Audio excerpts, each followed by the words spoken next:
Minerva അക്കാദമിയിൽ 3-ഇയർ degree കോഴ്സുകൾ ആരംഭിച്ചിരിക്കുന്നു. Medical lab technology, operation theatre technology, cardiac care technology, dialysis technology, hospital sterilisation (CSSD), radiology technology, optometry technology കൂടാതെ hospital management MBA കോഴ്സുകളും ആരംഭിക്കുന്നു. Minerva academy. Contact number 9995373833 അല്ലെങ്കിൽ 9895841933. Minerva academy, skill and professional studies. വ്യാജ medical certificate ഹാജരാക്കി അടിയന്തര പരോളിന് ശ്രമിച്ച് ഉത്തര കൊലക്കേസ് പ്രതി സൂരജ്.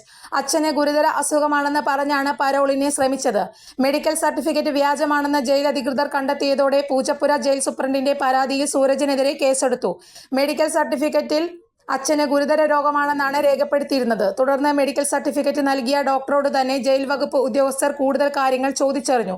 സൂപ്രണ്ടിന് ലഭിച്ച സർട്ടിഫിക്കറ്റും അയച്ചു നൽകി. എന്നാൽ സർട്ടിഫിക്കറ്റ് നൽകിയത് താനാണെങ്കിലും ഗുരുതര രോഗമാണെന്ന് രേഖപ്പെടുത്തിയിട്ടില്ലെന്നായിരുന്നു ഡോക്ടറിന്റെ മറുപടി. ഇതോടെ രേഖ വ്യാജമാണെന്ന് മനസ്സിലാവുകയും സൂപ്രണ്ട് സൂരജിനെതിരെ പൂജപ്പുര പോലീസിൽ പരാതി നൽകുകയുമായിരുന്നു. മെഡിക്കൽ സർട്ടിഫിക്കറ്റ് ഡോക്ടറിൽ നിന്നും വാങ്ങിയ ശേഷം അതിൽ ഗുരുതര രോഗമെന്ന് എഴുതി ചേർത്തതായാണ് കണ്ടെത്തൽ. പുറത്തുനിന്ന് ആരോ വ്യാജ രേഖയുണ്ടാക്കിയെന്നാണ് കണ്ടെത്തൽ. സൂരജിന്റെ അമ്മയായിരുന്നു മെഡിക്കൽ സർട്ടിഫിക്കറ്റ് ഹാജരാക്കിയത്. സംഭവത്തിൽ സൂരജിനെയും അമ്മയെയും ചോദ്യം ചെയ്യും. പരോൾ ലഭിക്കാനായി വ്യാജരേഖയുണ്ടാക്കുന്ന സംഘമാണ് ഇതിന് പിന്നിലെന്ന് പോലീസ് സംശയിക്കുന്നു. കൂടുതൽ വാർത്തകൾക്ക് ഞങ്ങളുടെ ചാനൽ സബ്സ്ക്രൈബ് ചെയ്യുക. ഫേസ്ബുക്ക് ഫോളോ അപ്പ് ചെയ്യുക. വാർത്തകൾ വേഗത്തിലറിയാൻ എനി ടൈം ന്യൂസ്.